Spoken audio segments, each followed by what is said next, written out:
Update. I-16 male was born to my mom when she was 15 and I've never known my real dad. My mom didn't drop out of school or anything, and the year after I was born, she started dating Jack.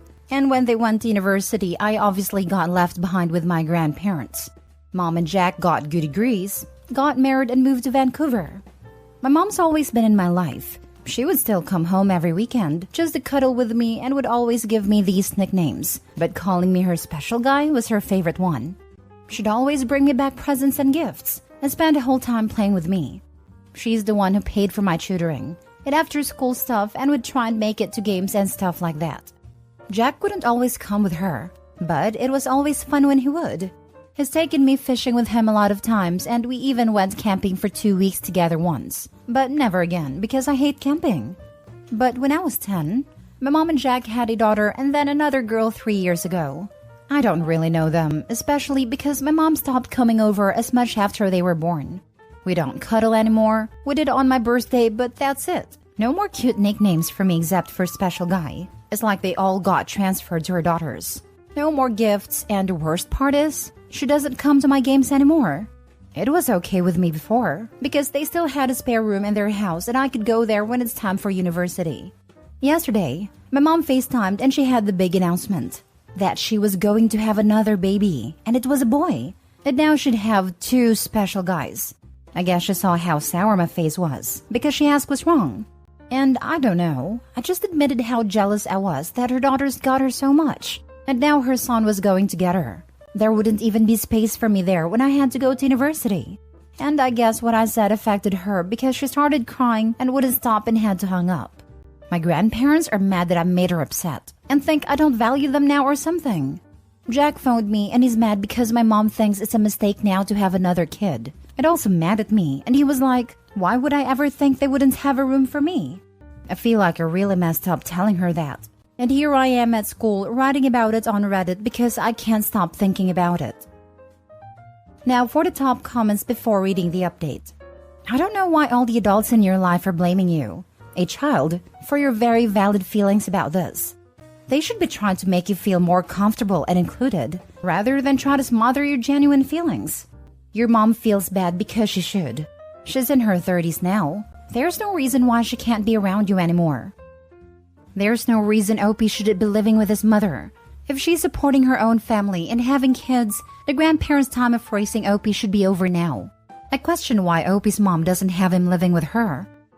I was surprised when mom finished college, she didn't move her son into her home. No wonder he feels neglected. I feel like Jack played a big role in why he's not living with them. It's horrible when new partners don't accept children from previous relationships and treat them with love and respect. I understand that the children must also treat the new partner with love and respect. But adults are adults. Children are children. Some adults don't have maturity and so many stepchildren feel unloved. Why couldn't you move back once she graduated and started another family? She can't have her cake and eat it too. Unless the grandparents formally adopted him, then he is still her child. She passed the buck completely and her parents enabled her. Not helped. They enabled the abandonment. It baffles me how people can just leave kids and start completely new families. And now they've decided that he should have suffered in silence, so none of the adults are required to feel bad about what they've done. And now for the update. So I posted on Friday at school, and when I come home, my mom and Jack and their kids were already there talking to my grandparents. As soon as my mom saw me, she gave me such a big hug she actually lifted me up for a second, which is weird because I'm taller than her now, and then wouldn't stop kissing me on the face and telling me she loves me. I said hi to everyone, and my grandparents had my mom take me into my room to talk to me alone. In my room, she told me she was sorry that I felt like she'd been paying me less attention, and that a new baby isn't going to replace me, and I'd always be her special guy. I started crying, so we weren't able to talk until I calmed down, and then Jack came in and joined us. I just admitted that I felt like I wasn't that important to my mom anymore, and if they were having a boy, then there would be no point in them taking me when it's time for university. And then Jack left because he kind of started crying hearing me say that, and that was weird. My mom told me that she wanted to take me when I was 13 and going into high school because she thought that was the best time to do it. Except she argued with my grandparents about it a lot, and they said it was best if I stayed with them. Then when my mom took me to a game, she saw how much fun I was having with my friends and thought they were right. When I said I wanted to go to SFU, she and Jack were happy because it meant I would be with them when I graduated. When I asked about the spare room that was meant to be mine, she admitted that they hadn't thought about what would be the baby's room and would have to figure something out since they aren't giving up my room. My mom told me she'd come and take me every weekend because she said it was wrong that she started paying less attention to me but thought it was okay because I was independent and had my grandparents. She said that she wanted me to spend my breaks with them as well. I don't want to leave my high school, but my mom said I could do that for my grad year if I wanted to move in with them earlier. I did have a talk with Jack too, and he told me that he was glad I confessed everything and that his parents got mad at him for not telling me that when he called me. We did all have a fun weekend together, except my grandparents because they don't leave the house due to COVID. And I do want weekends to keep being like that. I don't know if I'm allowed to keep doing updates here, so this might be the only one. But hopefully this will help calm down everyone who keeps messaging this account for one. Seems like a lot of his grief could have been prevented if the adults had asked him if he wanted to remain with grandparents or go with mom, or even at least explain to him the reasoning behind him not going. Absolutely. I remember reading in the comments that their decision to keep him with his grandparents was supposedly fueled by a child psychologist recommending against removing him from the environment he was used to.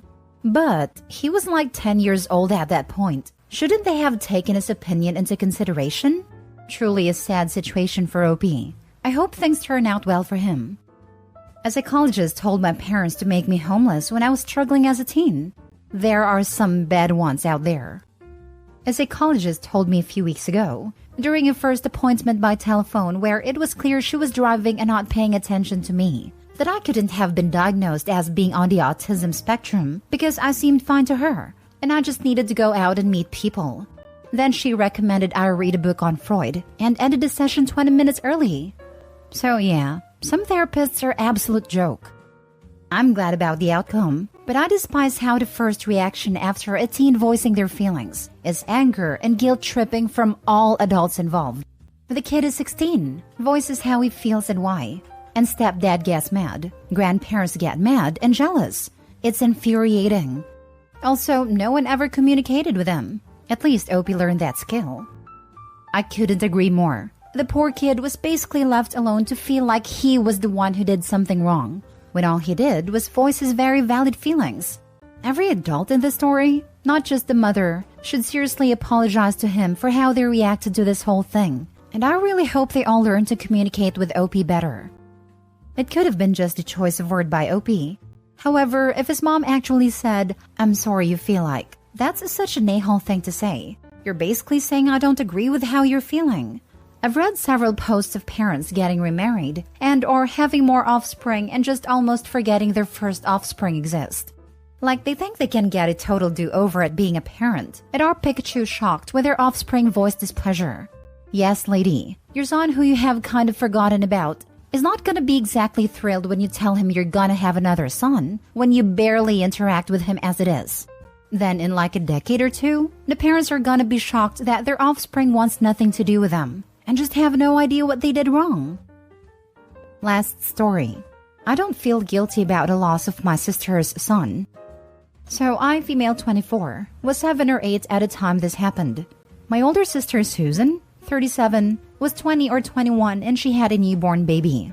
Our mom was at work at a time, so it was me, my sister, and the baby at home. We didn't have a dad, and all of our relatives live in another country, so we were at my sister's care.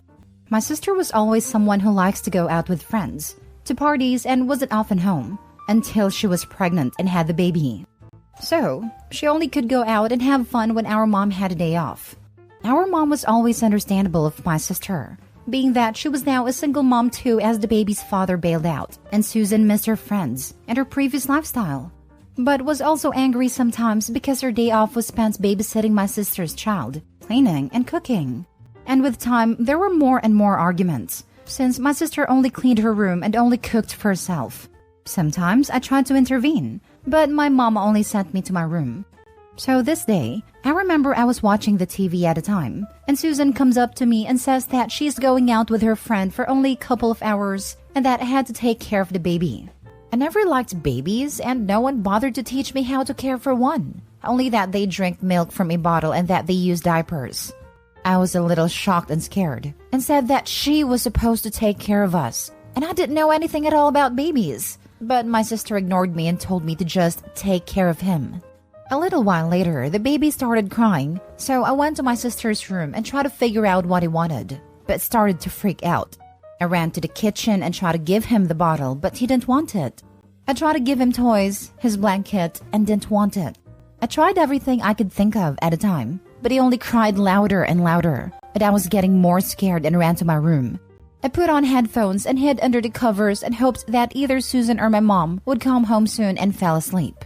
When I woke up, my mom was already home and was calling Susan, screaming. But she didn't get home yet, and there was an ambulance, and I was really scared again because I understand nothing at a time.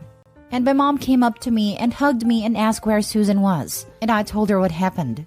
It was noon when my sister left, and early night when my mom came home, by the way. I could tell that she was angry but tried to not show it. She asked if I knew where she was, but I didn't. And I asked her what happened, and she just told me not to worry, that everything was going to be okay. Later that night, my sister came home and our mom lost it and screamed at her, and Susan screamed back, and so on. I couldn't handle all the screaming, so I was going to my room, but at that moment I heard my sister and felt her grabbing my arm until it hurt. I got scared and started crying, and my sister was screaming at me too.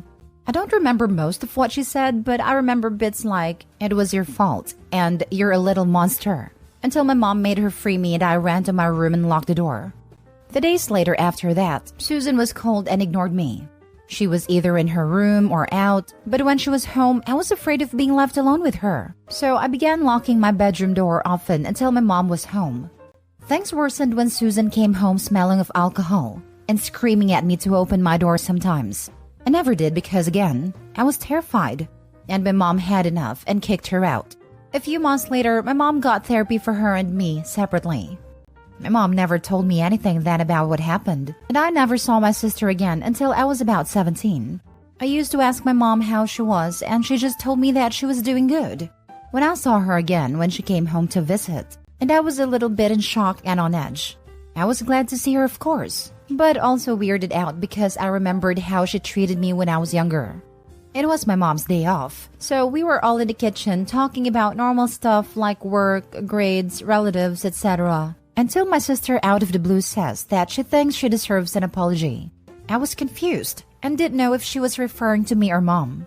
And Susan looks at me and says that I have to apologize to her for what happened. I asked what she was talking about, and my mom told my sister to get out. But Susan started to raise her voice and tell me to say sorry for what I did to her baby and that it was my fault that he died. My mom dragged her to the door and closed it when Susan was out while I was still shocked and didn't know what to do or say. After that, my mom explained very briefly what happened and that they talked about reuniting us because Susan felt ready to see me again and wanted to make peace, but didn't expect that to happen. For the full story, she waited until I was 18 to tell me. So what happened was, while I was sleeping in my room, somehow the baby suffocated. My sister blames me for what happened because she left me in charge of him. My mom found him and called the ambulance, but it was too late. Blamed my sister for being irresponsible and leaving not only her little sister, but her own child as well, just to go partying. For a while, I was still processing the info. But in the end, I understand that I was just a kid and didn't have any idea on how to do anything for a baby. And when I got overstimulated and stressed, I panicked and hid where I felt safe. However, my sister has been trying to contact me recently. She says it's because, like she told my mom, wants to reconnect and resolve this. I was on the fence about it because of the past experiences, so I talked about this to my mom and my therapist before doing anything. I relented at the end to meet with her, but only in a public place to make sure she doesn't do anything crazy. We went to a cafe, and again, like the previous time, everything was normal at the beginning. But after a bit of a small talk, my sister told me it was time that I apologize. I began to leave and pay for my part. Then I told her that there was nothing for me to apologize for. She tried to follow me, telling me awful stuff. Again, that it was my fault and I'm a murderer and hoped I never have children, and raised her voice more once we were outside. I ended up telling her that I couldn't care any more about her or her baby. that she was the irresponsible adult who left 2 children at home by themselves, and I didn't feel guilty about it because I knew it wasn't my fault her son died. That I only feel absolute apathy towards her, and to never contact me again. I then left as fast as I could because I couldn't stand being near her while she was screaming and crying. I admit I did feel bad about her and her baby before, but after this meeting, I had enough of her crap, and her blaming a confused and scared child for the death of her son. When I got home, I told everything to my mom, and we agreed that if she tried anything, next time we called the police. So that's it. I just wanted to let all of this out. I tried to be as specific as I could from what I remember, what I've been told, and what I wrote in my diary at a time. Feel better now. Now for the comments. Her actions caused the death of her son and gave you trauma for life, and she had the audacity to say she hopes you never have children? She should have been prosecuted for neglect and child endangerment. Glad your mom is supporting you. You were a child. Your sister was the adult. She is 100% responsible for what happened. You were not. She's just trying to put the blame on you because she's too much of a coward to admit it was her fault. This. Who in their right mind leaves a baby behind with a 7 or 8-year-old? Especially without explaining them how to take care of a child. I mean, I basically raised my sister at age 10. Which is still 2 to 3 years older than Opie's age. Though I was parentified, which isn't good, I was explained how to do it all before my baby sister was dumped on me. I was also a single mom at the age of 20, living with my own mom. I never really went out to party, but I did go out with friends a few times. But I never would have left my baby alone with a child. Wouldn't even leave any of my kids alone to people who doesn't agree to take care of them, no matter their age. I have an 8-year-old son, 6-year-old daughter, and 10-month-old daughter. The most my older kids have to do is entertain baby for a couple of minutes while I prepare her food or when I go pee.